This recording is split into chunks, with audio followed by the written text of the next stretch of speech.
রসুল করিম সাল্লাল্লাহু আলাইহি সাল্লাম বলেন, বান্দা গুনাহ তুমি করছো, কয়টা করছো? আল্লাহ অনেক করছি। কত অনেক? 1000, 2000, 1 লাখ, 2 লাখ, 5 লাখ, 20 লাখ, 1 কোটি, 2 কোটি, 100 কোটি? না আল্লাহ, গুনাহ করতে করতে দুনিয়ার জমিন সবটা ভরে ফেলাইছি। হাদিসে কুদসিতে আল্লাহ পাক রব্বুল আলামিন বলেন, বান্দা টেনশনের কারণ নাই। আল্লাহু আকবার বলেন না। টেনশন করিস না, তুই একটা গুনাহ করিস না, শিরিক করিস না, না কইরা অন্যান্য গুনাহ যদি তোর জমিন সবটা ভর্তি হয়ে যায়, তুই একবার শুধু আমি আল্লাহকে ভয় করে চোখ থেকে পানি ফেলা এই কথাটা বল যে আল্লাহ বুঝি নাই, জমিন ভরে ফেলাইছি গুনাহ দিয়া, এই মুহূর্তে বুঝেছি, আমি এই মুহূর্তে লজ্জিত, আল্লাহ এই গুনাহ আর করব না, আমাকে তুমি মাফ করে দাও। আল্লাহ পাক বলেন, তুই জবান থেকে এই কথা বলতে দেরি হবে, আমি সব মাফ করে দেব। এক হাদিসে বলেছেন জমিন ভরছে, আল্লাহ বলেন না, আমার গুনাহ আরো বেশি। কত? টাল দিচ্ছি, টাল টাল টাল টাল, হতে হতে হতে হতে গুনার পাহাড় এত পরিমাণে হয়েছে, আসমানের মেঘ পর্যন্ত চলে গেছে, এত পরিমাণে গুনাহ। আল্লাহ বান্দারে কয়, টেনশনের কারণ নেই। আল্লাহু আকবার। লাউ বালাগাত যুনুবুকা আনানাস সামাই সুম্মা ইস্তাগফারতানি লা তুশরিকু বি শাইআ গফারতু লাকা ওয়ালা উবালি। আল্লাহু আকবার। আল্লাহ বলেন, বান্দা তোরে আমি এত মোহাব্বত করি, এত পরিমাণে মোহাব্বত করেছি, তুই কালিমা পড়েছিস, শয়তানের প্ররোচনায় গুনাহ করতে করতে জমিন ভরলি, গুনাহ করতে করতে এর উপর টাল হইতে লাগলো, জমিনে আর জায়গা নাই, হতে হতে আনানাস সামা, আকাশের মেঘমালা পর্যন্ত তোর গুনাহ পৌঁছায় গেছে। আল্লাহ পাক রব্বুল আলামিন বলেন, তুই আমার কাছে একবার ক্ষমা চাইবি, এতবার ক্ষমা চাইতে হবে না, একবার ক্ষমা চাইবি তোর খালেস নিয়তে। আল্লাহ পাক রব্বুল আলামিন বলেন, সমস্ত গুনাহ আমি মাফ করব, আমি কাউকে পরোয়া করব না। আল্লাহু আকবার। আরেক হাদিসে বলেন আল্লাহ, লাউ আতাইতানি বিকুরাবিল আরদি খাতায়া লা আতাইতুহা মাগফিরাতান। আল্লাহ পাক রব্বুল আলামিন বলেন, গুনাহ কত করছিস তুই, করতে করতে জমিন ভইরা ফেলাইলি, তুই আমি আল্লাহর কাছে একবার ইস্তিগফার কর, আমি আল্লাহ সেই জমিন ভর্তি তোর জন্য মাগফিরাতের হাদিয়া নিয়ে আসবো। আল্লাহু আকবার। তুই জমিন ভর্তি গুনাহ লই আইবি, ইস্তিগফার করবি, আমি আল্লাহ জমিন ভর্তি তোর জন্য ক্ষমা ক্ষমা মাগফিরাত নিয়ে আসবো। বলেন, ইস্তিগফার করা দরকার আছে না নাই? আল্লাহ বলেন, বান্দা তোর গুনাহ যদি আসমান পর্যন্ত হইতো, তাহলে আমি তো ঘোষণা দিলাম, এটা হলো হাদিসে কুদসি, সব গুনাহ মাফ। কুরআনে আল্লাহ পাক রব্বুল আলামিন কি বলেন? ইল্লা মান তাবা ওয়া আমানা ওয়া আমিলা আমালান সালিহা ফাউলাইকা ইউবাদদিলুল্লাহু সাইয়্যাতিহিম হাসানাত ওয়া কানা আল্লাহু গফুরার রহিমা। আল্লাহু আকবার। আল্লাহ বলেন, তওবা তুই একবার করলি, ইস্তিগফার তুই একবার করলি, গুনাহ ছিল তোর আসমান পর্যন্ত, সারা দুনিয়া ভর্তি, আমি আল্লাহ তোর সমস্ত গুনাহ তো মাফ করলামই। যদি খালেস নিয়তে তুই তওবা করতে পারিস, তাহলে আসমান ভর্তি যেমন গুনাহ ছিল, আমি আল্লাহ আসমান ভর্তি নেকি আমল নামাই দিয়ে দেব। কোরআন শরীফের আয়াত, ব্যাখ্যা না, সরাসরি আয়াতের অনুবাদ। তো এই ইস্তিগফার আমরা সবাই করব তো ইনশাআল্লাহ। আল্লাহ তাআলা আমাদের সবাইকে তৌফিক দান করেন, বলেন আমিন।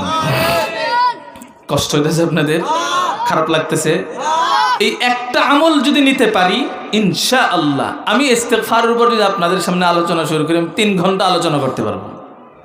এই ইস্তিগফার আল্লাহ পাক কি দিয়েছেন আমাদেরকে, কিন্তু আমাদের কাছে এটার 5 পয়সার মূল্য নেই। কথা বলেন ঠিক কিনা? যদি বলা হয় যে আমি তোমার খেতে 4 ঘন্টা কাজ করে দেব, আমাকে 700 টাকা দিতে হবে, রাজি। ঠিক আছে, যাও 700 টাকাই দিব, আমার ক্ষেতটা বাইছে দাও, রাজি। আচ্ছা বলেন তো, আমি যদি আপনাদেরকে বলি যে আমি তোমার জন্য, আমার জন্য, দুনিয়ার সমস্ত মানুষের জন্য 1000 বার না 5000 বার না 1,00,000 বার ইস্তেগফার পড়ে দেব, আমার 100 টাকা দিয়ে দিবেন? দিবেন নাকি? বাস্তবতা বলেন না, দিবে মানুষ? কেন দেয় না? ওইদিকে 4 ঘন্টা খেতে কাজ করতেছে, সেটার মূল্য আছে। আর এইদিকে যে দুনিয়ার সবার জন্য সে ইস্তেগফার 5,00,000 বার পড়লো, 100 টাকারও মূল্য নেই। আল্লাহ আমাদেরকে সহিভাবে বুঝার তৌফিক দান করেন। মেরে মোহতারাম, আমাদের জীবনের পদে পদে গুনাহ, পদে পদে গুনাহ, নজরে নজরে গুনাহ, হাতে ধরায় ধরায় গুনাহ। যদি ইস্তেগফার আমার জিহ্বাতে যদি তসবির মতো আমি না আনতে পারি, কথা বললে যেমন আমার জিহ্বাটা নড়ে, আমার জিহ্বার সাথে যদি ইস্তেগফারটা এইভাবে অ্যাডজাস্ট করতে না পারি, পরকালে কিন্তু রক্ষা পাওয়া যাবে না। আচ্ছা, এই ইস্তেগফার মুরব্বীদের জন্য শুধু না, যুবকদের জন্য? হ্যাঁ, বালেগ হয়ে যাওয়ার পর থেকে সবার জন্যে। যুবকরা মনে হয় গুনাহ করে না, আল্লাহওয়ালা মানুষ না, গুনাহ বেশি হয়। শয়তান যুবকদের পিছনে বেশি লাগে, যার কারণে ইস্তেগফার যুবকদের জন্য বেশি প্রয়োজন। কিন্তু সমাজের অবস্থাটা উল্টে গেছে না? এখন কিন্তু আমি বাস্তবতার দিকে যাচ্ছি। রাগ কষ্ট পেলে রাগ করেন না, শেষে একবারে মাফ চাই নেব। যুবক ভাইরা কেউ উঠতে যাইবা না, অনুরোধ রইল। আমি বাস্তবতার সাথে আলোচনা করি। বলেন তো, সমাজের অবস্থাটা কি হয়েছে? যুবক ভাইরা মনে করে যে নামাজ কালামের সময় তো এখনো হয় নাই, আমি বিয়ে শাদী করে নিই, বিয়ে শাদী করার পরেও হয় না, রোমান্টিক পরিবেশটা শেষ হোক, তাও হয় না, একটা ছেলে হোক বা সন্তান হোক, তারপরের থেকে আস্তে আস্তে মসজিদে আসা যাওয়া বা আল্লাহ বিল্লাহ করবার সময় হবে। আমাদের যুবক ভাইদের অবস্থাটা এরকম হয়ে গেছে কিনা? আমাদের এলাকার এই হালত, আপনাদের এলাকা হয়তো ভালো হইতে পারে, জামিয়া দিয়ে কাছে, জামিয়া দিয়ার বরকতে হইতে পারে এমন দিনই পরিবেশ। কিন্তু সমাজের অবস্থাটা উল্টে গেছে, সমাজের অবস্থাটা বিকৃত হয়ে গেছে।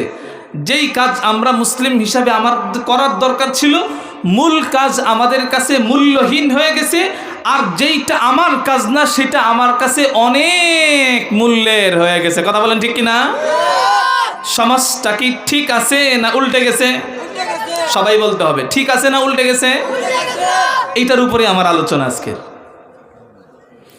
আচ্ছা, আমরা সমাজ বলতে কি বুঝাই? গরু ছাগলের সমাজ না মানুষের সমাজ? মানুষের সমাজ। মানুষের সমাজের বর্তমান অবস্থাটা যে উল্টে গেল, এই মানুষের সমাজটা শুরু হয়েছিল কখন, কার মাধ্যমে? পৃথিবীর ইতিহাসে সবার আগের মানুষের নাম কি? সবাই একটু বলেন না। আদম আলাইহিস সালাম। দ্বিতীয় মানুষের নাম কি? হাওয়া আলাইহিস সালাম। তারা দুইজন কে? আমাদের সকলের আব্বা আম্মা। ঠিক কি ঠিক না? তাহলে মানব সমাজের সূচনা ছিল আব্বা আম্মা দুজন, আদম হাওয়া। আজকে সেটার সংখ্যা বাড়তে বাড়তে হাজার হাজার কোটি সংখ্যা হয়ে গেছে। জীবিত মারা গেছে কত, হিসাব আল্লাহ ছাড়া কেউ জানে না। আসবে আরো কত, আল্লাহ ছাড়া কেউ জানে না। বলেন তো দেখি, মানুষের এই সমাজটা কি ছোট না অনেক বড় হয়ে গেছে? অনেক বড় হয়ে গেছে। তাহলে আমরা সবাই বলতেছি আমাদের সমাজের অবস্থাটা খুব খারাপ। সমাজের অবস্থাটা খুবই খারাপ। এটা মুরব্বীরাও বলে, যুবকরাও বলে, মহিলারাও বলে, পুরুষেরাও বলে, আলেমরাও বলে, তবলিগওয়ালারাও বলে, পীর সাহেবরাও বলে, শিক্ষিতরাও বলে, অশিক্ষিতরাও বলে, রিক্সার ড্রাইভার ভাইয়েরাও বলে, গাড়ির ড্রাইভার ভাইয়েরাও বলে, প্রধানমন্ত্রীও বলে, সাধারণ জনগণও বলে। সবাই এক কথা বলছে, সমাজটা কেমন জানি হয়ে গেছে। আমার এই কথার সাথে যদি আপনারা একমত থাকেন, তাহলে আমার আলোচনার সামনেটা আপনাদের ভালো লাগবে এবং সেটা প্রয়োজনীয় মনে হবে। সমাজের অবস্থাটা সব জায়গায়, শুধু আমগো বাংলাদেশ বলে কথা না, সারা দুনিয়া। একমত সবাই? এবার আসেন আলোচনায় আসেন। কেন এই অবস্থাটা হইল? শুরুতে কি ছিল, এখন কি, ভবিষ্যৎ হবেটা কি? শুরু হয়েছে আদম আর হাওয়া আলাইহিস সালামের মাধ্যমে। বলেন তো, তারা দুইজন যখন ছিল পৃথিবীর ইতিহাসে, তখনও তো মানুষের একটা সমাজ ছিল, সংখ্যায় দুজন। মনোযোগের সাথে শুনতে হবে, কিন্তু নাইলে কিন্তু কথা মাঝখানে ছুটে যাবে। যুবক ভাইরা তোমরা খেয়াল করে শুনবা, মূলত আমার প্রধান টার্গেট তোমরা যুবক ভাইদের চিন্তা চেতনাটা, এর সাথে মুরব্বীরা। যখন সূচনা হয়েছিল, সংখ্যা ছিল মানুষের দুইজন। পরিবেশটা কেমন ছিল? আপনাদের যতটুকু জানা আছে উত্তর দিবেন যে আদম আলাইহিস সালাম আর হাওয়া আলাইহিস সালাম এই দুইজনে যখন দুনিয়াতে ছিলেন, নাউজুবিল্লাহ, তারা কি মদ খাইতেন? মিথ্যা কথা বলতেন? আল্লাহর নাফরমানি করতেন? করতেন না। কিন্তু পরিবেশটা তখন কি এমন গান্দা ছিল না ভালো ছিল? ভালো ছিল। তো তখন ভালো ছিল কেন, আর এখন নষ্ট হয়ে গেল কেন? তখন যেই সভ্যতাটা ছিল, এখন সেই সভ্যতাটা নাই। তখনের এক নম্বর সভ্যতা ছিল, দুজনে মিলে আল্লাহ পাকের দরবারে ধর্ণা দিছিল। আল্লাহ, আল্লাহ, তোমার কাছে আমরা ধরা, তোমার কাছে আমরা ধরা, তুমি যা কইবা তাই মানব, তোমার কাছে ধরা। এটা ছিল আব্বা আম্মা দুইজনের অবস্থান। আচ্ছা, বর্তমান সময়ে কি আমরা এটা মনে করি যে আল্লাহ তোমার কাছে তো ধরা? সবাই মনে করে। মনে করে কোন দিন? শবে বরাতে, মনে করে কোন দিন? লাইলাতুল কদরে, মনে করে কোন দিন? বিশাল বড় দুয়ার অনুষ্ঠান হইলে। তাও সবটুকু না। হুজুরে কয় যে এই কারণে কই যে হ আল্লাহ ভুল করছি, মাফ করে দে, হুজুরে যেহেতু কইতাছে। কথা বলেন ঠিক কিনা? কিন্তু আমাদের আব্বা আম্মা কি ছিলেন? আমাদের আব্বা আম্মা তো কারোর কথায় ধর্ণা দেয় নাই। আল্লাহর কাছে ধরা আব্বাও মনে করত, আম্মাও মনে করত, কারোর কথায় না। জিবরিল আমিনের কথায় না, আজরাইলের কথায় না, ইসরাফিলের কথায় না, সূর্যের কথায় না, চন্দ্রের কথায় না, কারোর কথায় না। নিজের থেকেই মনে করত আল্লাহ তোমার কাছে ধরা। এটা ছিল সভ্যতা। আর বর্তমানে সভ্যতা হয়ে গেছে, আরে বেটা তুই কেরারি, হুজুররা তো এটা কইবই, খায় কাম নেই। এই বয়সে কর্মনাতে কর্ম কবে? বাস্তবতার সাথে মিলতেছে আমার কথা? এই যে সভ্যতা একটা পরিবর্তন। একটু শুরুর থেকে আসি, আমাদের আব্বা আম্মা, পুরা মানব সমাজ যেহেতু তাদের দ্বারা সূচনা হয়েছে, তারা কিন্তু জানতেন যে একদিন এই দুনিয়ার মধ্যে আমরা আজকে দুইজন আছি, দুইজন থাকবে না, 200 কোটিও থাকবে না, আরো অনেক বেশি মানব সমাজ হবে। এই সমাজটা কিভাবে ঠিক থাকবে এই চিন্তাটা কি তাদের মাথায় ছিল না? আপনাদের কি মনে হয়? আপনি যদি এই চিন্তা করতে পারেন যে আমার 2টা ছেলে আছে, 3টা মেয়ে আছে, আমি তো মরে যাব, আমি মরে যাওয়ার পরে এই ছেলেগুলো যেন এমন কোনো কাজ না করে যে আমার বদনাম হয়, এই চিন্তাটা বর্তমান বাবা মায়েরা করে কি করে না? করে করে। তাহলে আমাগর আব্বা আম্মা তারা কি এই চিন্তাটা করে নাই? মানব সমাজটা তো অনেক বড় হবে, এরা যেন এমন কোনো কাজ না করে যেই কাজের কারণে আমি, আব্বা আম্মা, আদম হাওয়া আমাদের বদনাম হয়। এই চিন্তাটা কি তাদের মাথায় ছিল কি ছিল না? ছিল। এবং আমি কোরআন থেকে যা পেয়েছি, কোরআন একতার সাক্ষী। আমাদের আব্বা আম্মা সেই চিন্তা রাখতেন বিধায় ঐতিহাসিকভাবে কিয়ামত পর্যন্ত আনেওয়ালা সমস্ত বনি আদমের জন্য ঐতিহাসিক 2টা সবক দিয়ে গিয়েছিলেন। আজকের সমাজে সেই 2 সবক আমরা মুরব্বী থেকে নিয়ে ছোট্ট পর্যন্ত, শিক্ষিত অশিক্ষিত, রিক্সা চালক আর প্রাইম মিনিস্টার বলেন, সবাই সেই 2 সবক ভুলে গেছি, যার কারণে আমাদের সমাজ নষ্ট হয়ে গেছে। এটা আমার দাবি, আমি সেটা আপনাদেরকে দেখাইতে চাই। প্রমাণস্বরূপ কোরআনে কারিমে আল্লাহ পাক রব্বুল আলামিন, আমি যে বললাম আব্বা আম্মার মাথায় চিন্তা ছিল যে আমার পরবর্তী প্রজন্ম তো অনেক বেশি হবে, এটা যে তারা জানতেন দলিল কোরআনে কারীমের আয়াত। قُلْنَا اهْبِطُوا مِنْهَا جَمِيعًا فَإِمَّا يَأْتِيَنَّكُم مِّنِّي هُدًى فَمَن تَبِعَ هُدَايَ فَلَا يَضِلُّ وَلَا يَشْقَى فَمَنِ اتَّبَعَ هُدَايَ। বিভিন্ন জায়গায় বিভিন্নভাবে বলেছেন। আল্লাহ বলেন, আদম আর হাওয়া তাদেরকে আমি যখন দুনিয়াতে চলে যেতে বললাম, তখন শুধু আদম আর হাওয়াকে বলি নাই, আদম এবং হাওয়াকে বলেছি তোমরা দুইজন এবং তোমার পরবর্তী প্রজন্ম সহ দুনিয়াতে চলে যাও। তাহলে আমাদের আব্বা আম্মা জানতেন যে আমরা দুনিয়াতে আসব, সংখ্যা অনেক হবে। দুনিয়াতে আমাদের আব্বা আম্মা কেন আসছিলেন? জান্নাতের মধ্যে থাকা অবস্থায় আল্লাহ পাক নিষেধ করছিলেন যে গাছের কাছে যায় না। এটা জানি তো সবাই, প্রসিদ্ধ ঘটনা।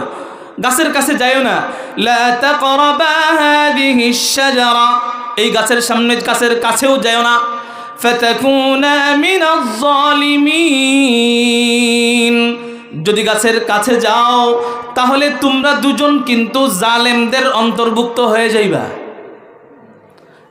আল্লাহ পাক এই নির্দেশ জারি করার পরে আব্বা আম্মা কি ইচ্ছা করে যায় খাইছেন? কাছেও যাবেন না। মাঝখানে ডিস্টার্ব করছিল কে? বলেন না কে? আমাদের চরম এবং পরম শত্রু, চিরকালের শত্রু, আল্লাহ পাকের দরবার থেকে বিতাড়িত, সেই বিতাড়িত শয়তান আমাদের চিরকালের শত্রু, সে আসছে। আয়েশা আব্বা আম্মারে কি কয়? فوسوس لهما الشيطان ليبدي لهما ما وري عنهما من سوآتهما। শয়তান আসছে, আয়েশা মনের মধ্যে কয়, আদম হাওয়া তোমরা কি জান্নাতে থাকতে চাও? হ্যাঁ, থাকতে চাই তো।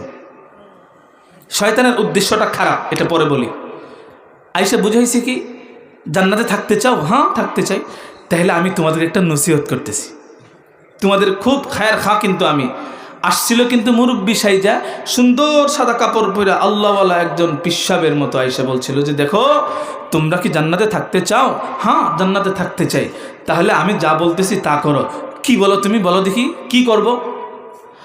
وقال ما نهاكما ربكما عن هذه الشجرة إلا أن تكونا ملكين أو تكونا من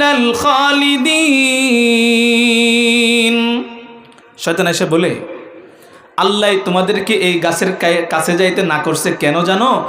এই গাছের ফল যদি কেউ খায় তাহলে হয়তো সে ফেরেশতা হয়ে যাবে, অথবা সে মানুষ হিসাবে এই জান্নাতের মধ্যে চিরকাল থাকবে। সুতরাং তোমরা যদি এই জান্নাতে চিরকাল থাকতে চাও, ফেরেশতাদের মতো যদি থাকতে চাও, তাড়াতাড়ি যায় ফল খাও। যেই বলছে যদি ফেরেশতার মতো হতে চাও তাড়াতাড়ি যাও। আমাদের আব্বা আম্মা কয় না, আল্লাহ না করছে খামু না।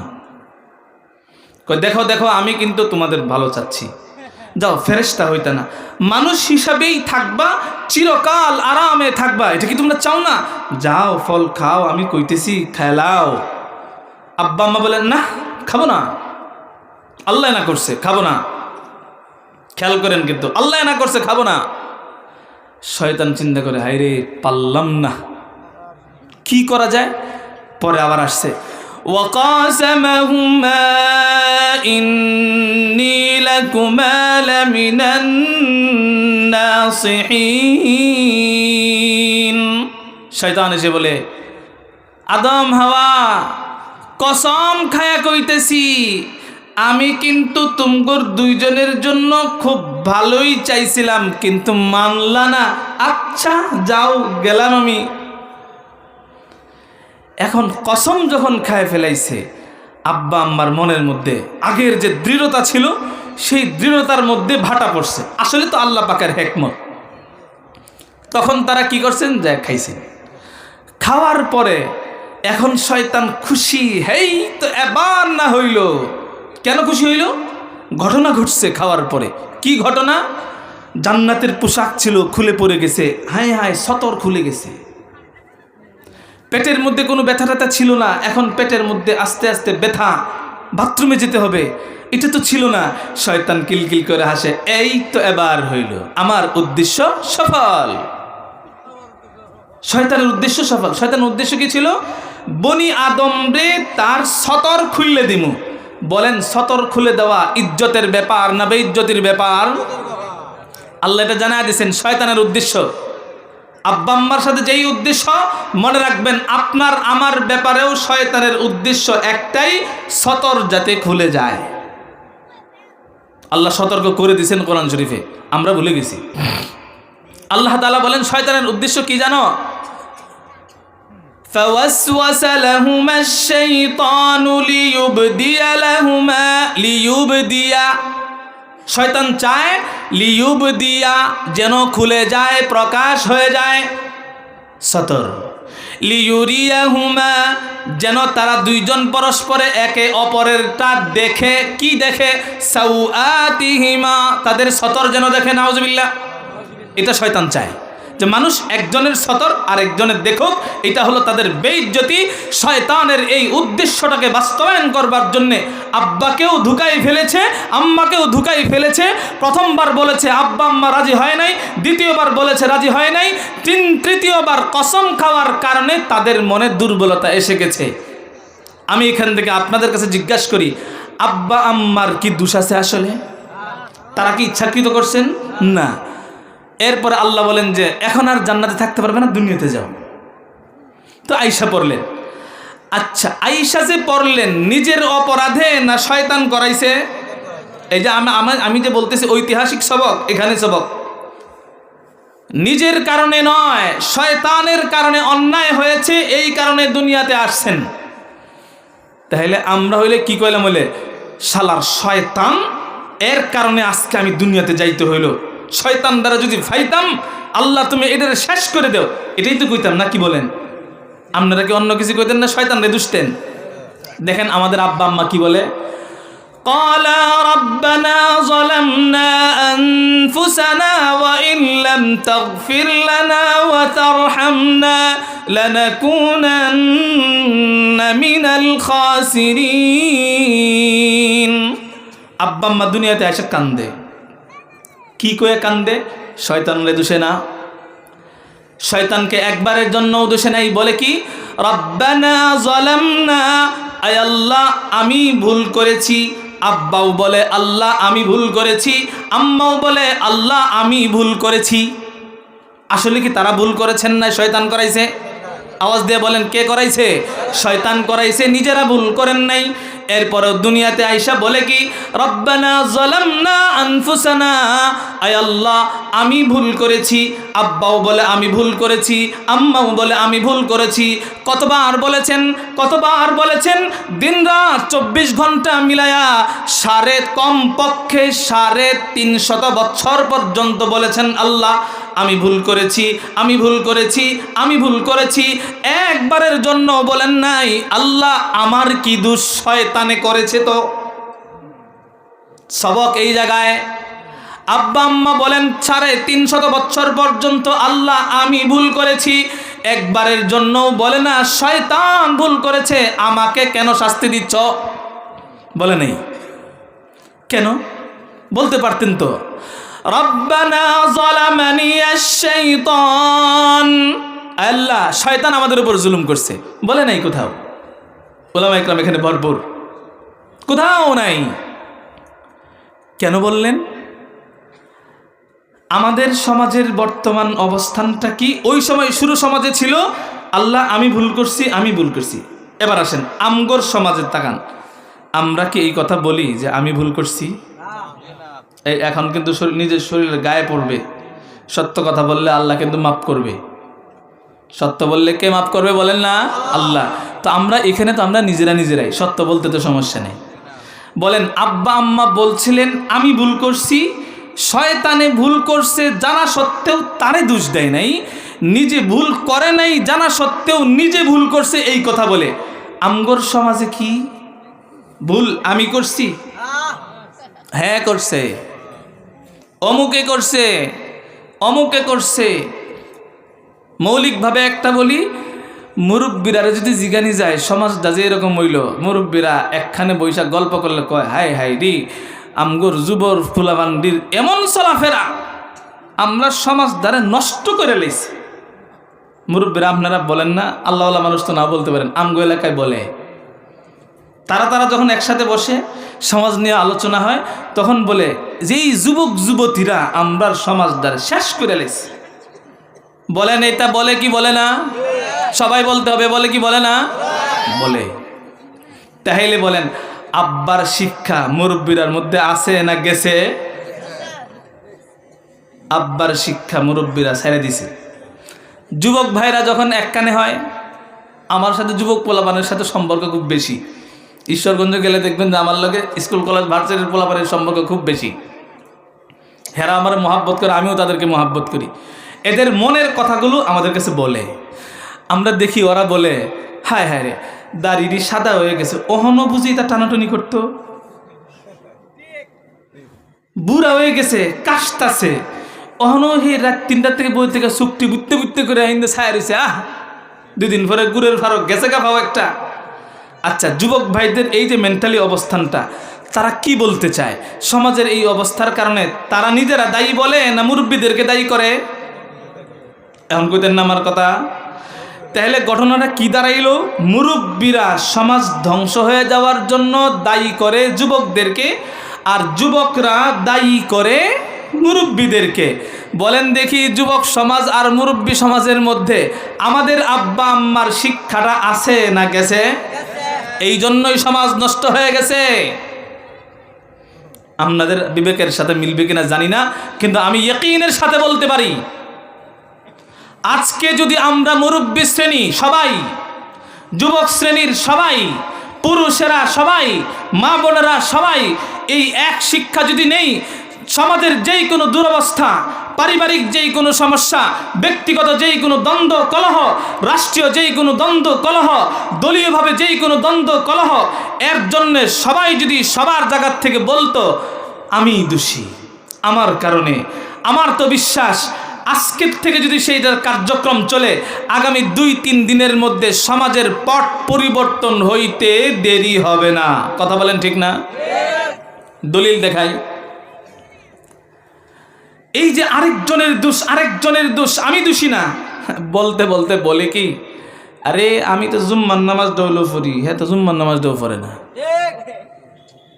বলে কি বলে না? বলে। আমি তো জোহরের নামাজ দৌলো পড়ি, হ্যাঁ তো জোহরের দাও পড়ে না। আচ্ছা ফজরটা না আমার ঘুমো জায়গা, জোহরেরটা তো আমি পড়ি।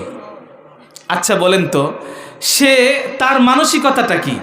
আমি তো হের চাইতে ভালো, এই মানসিকতাই বলে না। সে যে বলতেছে হ্যাঁ তো জোহরের নামাজ দাও পড়ে না, ফজর তো পড়েই না, মাগরিবও পড়ে না, আসরও পড়ে না, হ্যাঁ তো জোহরটাও পড়ে না। এর মানে আমি তো শুধু জোহরটা হইলেও পড়ি, আমি তো ভালো আছি তার চাইতে একটু। আব্বা আম্মার শিক্ষা কি আমি ভালো আছি না আমি দোষী? বলেন সবাই, আব্বা আম্মার শিক্ষা কি আমি ভালো না আমি দোষী? তাহলে আমি ভালো সবাই খারাপ, আমি ভালো সবাই খারাপ, আমি মুরব্বীরা ভালো যুবকরা খারাপ, যুবকরা বলে আমি ভালো মুরব্বীরা খারাপ, স্বামী বলে আমি ভালো স্ত্রী খারাপ, স্ত্রী বলে আমি ভালো স্বামী খারাপ, বাবা বলে আমি ভালো সন্তান খারাপ, সন্তান বলে আমি ভালো বাবা খারাপ। কথা বলেন ঠিক কিনা? সমস্যা তো এই জায়গায়। যার কারণে ঘটনা কি ঘটে, স্বামী স্ত্রী দুইজনে একসাথে থাকতে গেলে ঠুকাঠুকি হয়। এখন ঠুকাঠুকি যখন একটু লাগছে, স্বামী ঘরে আইসা কয় হ্যাঁ তুই এটা করলি, রাগ। স্ত্রী কিন্তু এই কথা বলে না যে হ্যাঁ আমার দোষ, উনি বলে কি যে আমি না এটা করেছিলাম, তা আপনি কি তো দেখতারছিলেন না। এর মানে কি, নিজের দোষ নিজে স্বীকার না কইরা উল্টা স্বামীর কোন দোষটা আছে এইটা ওনার উপরে চাপায় দিল। দেওয়ার কারণে ঘটনা কি ঘটলো, দুজনে মিলে মিল মিলাপ আর হয় না।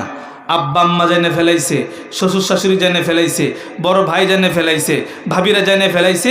এখন তো অবস্থাটা এমন হয়েছে, স্বামী তার জায়গায় অটল, স্ত্রী তার জায়গায় অটল, তিনি তাকে ছাড় দেবে না, তিনিও তাকে ছাড় দেবে না, সমস্যার সমাধান তারা করবে না, আব্বা আম্মাও পারে না। সমাজের মাতাব্বররা আসেন, দরবার হবে স্বামী স্ত্রীর দরবার মিটানোর জন্য। এরকম ঘটনা আপনাদের এলাকায় ঘটে? আমগো এলাকায় ঘটে। ঘটার পরে এলাকার মাতাব্বর আয়সা করে কি, রাগের মাথায় যে 3 তালাক দিয়ে লাইছে। এখন ওই গত পরশু দিন আমার মাদ্রাসায় আসছে, আমার রুমের পাশে। উনি এক সময় মেম্বার ছিলেন, এলাকার মধ্যে ভালো একটা অবস্থান, উনি নামাজি মানুষ। উনি বলতেছেন ওই মুহূর্তে আমার কাছে একজনও ফোন করে মাসআলা জিজ্ঞাসা করছে যে হুজুর 3 কথা তো বলে ফেলাইছে, একটু সমাধানটা বললে। আমি বললাম মাসআলা তো আমরা কাগজ কলম দিয়ে বানাই না, কোরআন হাদিসে যা আছে আমরা তা শোনায় দেই মাইকের মতো। 3 কথা বলে ফেলাইছে, আর তো সুযোগ নাই বলে ওনাদেরকে মাসলা দিয়ে দিলাম। তো এই যে মাতাব্বর যিনি, উনি বলতেছে আমাদের কাছেও মাঝে মধ্যে এমন বিষয়গুলো আসলে তারপরে আমরা তাদেরকে বলি যে তোরা এমন কি আর কখনো করবি। দেখেন সমাধান দিচ্ছে, তোরা এমন কি আর কখনো করবি। তারা বলে যে না, আমরা এরকম আর কখনো করব না, এবারের মতো আপনারা আমাদের কি মিলায় দেন। তখন আমরা মাতাব্বররা এক জায়গায় বসে তৃতীয় আরেকজনকে পাঠাই, তুমি যা জিজ্ঞাসা করো। তারা যা জিজ্ঞাসা করে তোমরা কি এমন কাজ আর কখনো করবা, বলে যে না। হুজুর তখন ছোট্ট ছোট্ট বাচ্চাদের দিকে তাকায়া আমরা তাদেরকে ধমক দিয়ে মিলায় দিই। নাউজুবিল্লাহ বলবেন না? 3 তালাক দিয়ে ফেলেছে, এখন তাদেরকে আবার মিলিয়ে দিচ্ছে। বলেন এই সম্পর্ক বৈধ না অবৈধ? মাতাব্বর সাহেব খুব মজা করে আমার সামনে বলতেছেন, আমি শুনতেছি খুব গুরুত্ব দিয়া উনি কি বলেন শেষ পর্যন্ত। আমার তো একটা দলিল প্রমাণের প্রয়োজন। তখন উনি যখন বলেন, আমি বললাম যে খোদার দরবারে আপনি কোরআন অস্বীকারী হিসেবে উঠবেন? আপনাকে কে বলেছে কোরআনে কারিমের বিধানের উপর মাতাব্বরি করতে? আপনাকে কে বলেছে? বলে যে হুজুর আপনাদের কাছে আসতে তো আপনারা মাসআলা কোরআন হাদিস দিয়ে বলতে পারেন। আমি বললাম আপনি কোরআন হাদিস জানেন না, কে বলেছে আপনাকে এই জায়গায় মাতাব্বরি করতে? মাথা ফাটায় ফেলেছে, মিলাই দেন, জায়গা জমি দ্বন্দ্ব মিলাই দেন। তো আপনি কোরআনে কারিমের বিধানের উপরে ফাইন তাল্লাকাহা ফালা তাহিল্লু লাহু মিন বা'দু হাত্তা তানকিহা যাওজান গায়রা হাত্তা তানকিহা যাওজান গায়রা, এই আয়াতের উল্টা ব্যাখ্যা আপনারা করে সমাজে কাজ করে যাচ্ছেন, সমাজ প্রতিষ্ঠাতে যাচ্ছেন। ময়দানে মাহশারে পিঠা একটাও পিঠ থেকে আলাদা যাবে না। কে বলেছে এই জায়গায় মাতাব্বরি করতেন? আমি বলতে চাচ্ছি মেরে মোহতারাম, কথা অন্যদিকে চলে যাচ্ছে। এই অবস্থাটা আসলো কেন? স্বামী ছাড় দেয় না স্ত্রীকে, স্ত্রী ছাড় দেয় না স্বামীকে, সর্বশেষ দরবার সালিশ। কিন্তু আব্বা আম্মার যে শিক্ষাটা ছিল, আমার দোষ নাই, তারপরও আচ্ছা আমি দোষী। আপনাদের কি মনে হয় দুজন স্বামী স্ত্রীর মধ্যে মনে করেন মিলতেছে না, না মিলতেই পারে। স্বামী যদি রাত্রেবেলায় বিবিকে বলতো যে দেখো তুমি তো আমাকে বুঝতেছো না, আমিও তোমাকে বুঝতে পারতেছি না, আচ্ছা যাও, দোষ তো আমারই সবটা দোষ, তুমি এই দোষটা আমারে মাফ করে দাও। স্বামী যদি তার স্ত্রীকে এই কথাটা বলে যে যাও, যা বুঝলাম যা হইল এটা মানুষেও শূন্য ফেলাইতেছে, আমারই দোষ, যাও তুমি তাও আমারে মাফ করে দাও। স্বামী যদি এতটুকু কথা বলতো আব্বা আম্মার শিক্ষার ভিত্তিতে, তাহলে এই স্ত্রী কি স্বামীর লাঠি দিয়ে বেরিয়ে তো না পায়ে পড়তো? মানে আপনারা বুঝতেছেন না আমার কথা? লাঠি দিয়ে পিটাইতো না পায়ে পড়তো? পায়ে পড়তো। স্ত্রী যদি বলতো, স্বামী বাড়িতে গেছে, যে স্বামী যাই হয়েছে না হয়েছে, এই যে দরবার, এই যে আপনি আমার প্রতি রাগ করে বসে আছেন, আমি রাগ করে বসে আছি, আচ্ছা যান, ভুল আমিই করছি, আমারই সব দোষ, চলেন এগুলো সব বাদ দেই, আমরা সুন্দর মতো চলি। স্ত্রী যদি শুয়ে তার স্বামীকে এই কথাটা বলে, তাহলে স্বামীরা স্ত্রীর প্রতি যেই পরিমাণ দুর্বল থাকে, তাহলে কি এই সমস্যার সমাধান হইতো না? তাহলে না হইয়া যে দরবার পর্যন্ত গেল, কোন কারণে? আব্বা আম্মার সবক আমরা মনে রাখছি না ভুলে গেছি? ভুলে গেছি। আব্বা আম্মা বলে রব্বানা যালামনা আনফুসানা, আয় আল্লাহ আমি অপরাধী, আমি ভুল করেছি। আম্মাও বলে আমি অপরাধী, আমি ভুল করেছি। স্বামী বলে আমি অপরাধী নই, তুমি স্ত্রী অপরাধী। স্ত্রী বলে আমি অপরাধী নই, তুমি স্বামী স্ত্রী। তুমি স্বামী অপরাধী, যার কারণে এই দুইজনের মাঝখানের দ্বন্দ্ব আর কলহ দূর হয় না, বরং এই কারণে সমাজের প্রত্যেকটা ঘরে ঘরে দ্বন্দ্ব হইতে হইতে সমাজের পরিবেশটা নষ্ট হয়ে গেছে। সমাজ যে নষ্ট হইল প্রমাণ দেখাচ্ছি। অপরদিকে আসেন আব্বা আম্মা, ছেলে এবং বাবা। বাবা স্বাভাবিকভাবে রাগ করছে, বাবা রাগ করে ছেলেকে বলে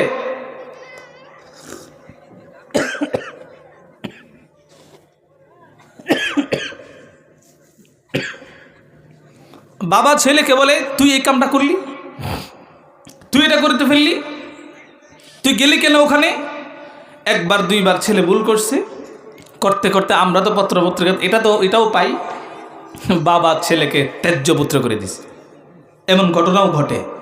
আচ্ছা, ওই জায়গায় যদি বাবা ছেলেটাকে একদিন বলতো, বাবা রে, তোরে একবার বললাম, দুইবার বললাম, তিনবার বললাম যে তুই ওদের সাথে চলিস না, এই কাজগুলো করিস না, আমার বদনাম, যা বাবা, আমি তোকে বুঝাইতে পারি নাই, আমার এই দোষ, তুই আমারে মাফ করে দিস। বাবা যদি সন্তানটাকে এই কথাটা চোখ থেকে দুই ফোঁটা পানি ফেলে বলে, তাহলে এই সন্তান বাবার মাথায় বাড়ি দিবে না বাবার পা জড়ায় ধরবে? হ্যাঁ, পা জড়ায় ধরবে। কিন্তু বাবা তো র্যাপিড অ্যাকশানে গিয়েছে, র্যাপিড অ্যাকশান। মাকে বলে, তোমার ছেলেকে বলে দিবা আমার সামনে যেন না পড়ে, তারে বলে দিবা সে যদি না হয় তাহলে তার ভাত আমার ঘরে নাই। বলেন আপনাদের এদিকে এগুলো বলে কি বলে না? কেন আপনি এতটা বলতে গেলেন? আমি যদি আপনাকে বলি, আপনি চিন্তাটা এইভাবে করতে পারলেন না? আপনার সন্তানটা তো যখন কুলে ছিল, এই কুলে থাকা অবস্থায় শেষ অত্যন্ত পবিত্র ছিল, এই সন্তানটা আপনার চোখের সামনে আজকে 14 বছর 15 বছর বয়সে বড় হলো, এই সন্তানটার মেজাজটা যে আপনি বাবা তৈরি করতে পারলেন না, দায়ী তো আপনি বাবা নিজে। এই কথাটা চিন্তা করে তার কাছে আপনি মাফ চায় দেখতেন, সে আপনার পায়ে পড়ে কি পড়ে না। কিন্তু আপনি সেটা করলেন না, না করে আপনিও করেন অন্যায়। এখন সন্তান একটু অন্যায় করে, আপনি তাকে শুধুমাত্র শাসন আর শাসন, পিটাই আর পিটাই করেন আপনার সন্তান। যার কারণে হচ্ছে কি, প্রত্যেকটা ঘরে ঘরে বাবা এবং সন্তান ছেলে দুজনের মাঝখানে সম্পর্ক নাই। এই বাড়িতেও নাই, সেই বাড়িতেও নাই, এই ঘরেও নাই, সেই ঘরেও নাই। প্রত্যেক ঘরের মধ্যে এই দ্বন্দ্ব কলহ হইতে হইতে মেরে মোহতারাম সমাজটা নষ্ট হয়ে গেছে। তাহলে অভাব কোন জিনিসের? 1 নম্বর শিক্ষা আব্বা আম্মার। রব্বানা যালামনা আনফুসানা, আয় আল্লাহ আমি ভুল করছি, শয়তান করলে করছে সেটা আমার দেখার দরকার নাই, আমি ভুল করেছি, আয় আল্লাহ তুমি আমাকে মাফ করে দাও। আল্লাহ পাক রব্বুল আলামিন বাবা আদমকে দিয়া 350 বছর পর্যন্ত আমি ভুল করেছি, আমি ভুল করেছি, আমি ভুল করেছি, আমি ভুল করেছি জপায়া জপায়া কিয়ামত পর্যন্ত আনওয়ালা সমস্ত মানুষকে এই শিক্ষাটুকুই দিয়ে দিতে চায়। সমাজ যদি ভালো রাখতে চাও, সমাজটাকে যদি সুন্দর রাখতে চাও, সমাজটাকে যদি সভ্য বানাইতে চাও, তাহলে এই এক শিক্ষা তোমরা গ্রহণ করো। দেখো, তোমার আব্বা আম্মা নিজেরা দোষ করে নাই, তারপরেও নিজের উপর দোষ নিয়েছে। 350 বছর পর্যন্ত আমি আল্লাহ সেটা জপাইছি, তুমি যেন এই শিক্ষাটা গ্রহণ করো। 2024-এর তোমরাও যেন গ্রহণ করো, কিয়ামতের আগের দিনের মানুষ তোমরাও যেন এই শিক্ষাটা গ্রহণ করো। কেন আল্লাহ 350 বছর পর্যন্ত আমি দোষী শিখাইলো? তোমরা যদি এটা গ্রহণ করতে পারো সমাজের প্রত্যেক শ্রেণীর মানুষেরা, তাহলে আদম হাওয়ার সময় সমাজটা যেরকম সভ্য ছিল, যেমন ভালো ছিল, 2024-এ এসেও সমাজটা তেমন সভ্য এবং ভালো হয়ে যাবে।